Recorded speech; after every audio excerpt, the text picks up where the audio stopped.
CC గారు కానీ CM Revanth Reddy గారు కానీ చెప్పడం జరిగింది.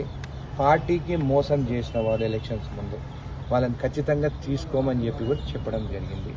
ఇప్పటివరకు ఫ్యాక్షన్ రాజకీయాలు లేవు.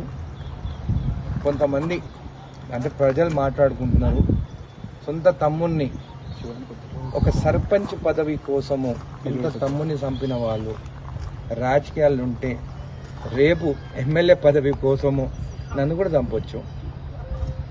అంటే నేను జెడ్ కేటగిరీ అడగాల, మా పీసీసీ ప్రెసిడెంట్ సీఎం గారిని పోయి జెడ్ కేటగిరీ అడగాల? ఇలాంటి వాళ్ళ కోసం అలాంటి ఏవి జరగవు. సీఎం గారు కానీ పీసీసీ ప్రెసిడెంట్ క్లారిటీతో ఉన్నారు. పార్టీని మోసం చేసి పోయిన వాళ్ళు, సంచులు తీసుకొని పోయిన వాళ్ళు, ఇక్కడ అక్కడ తీసుకున్న వాళ్ళకి చోటు లేదు.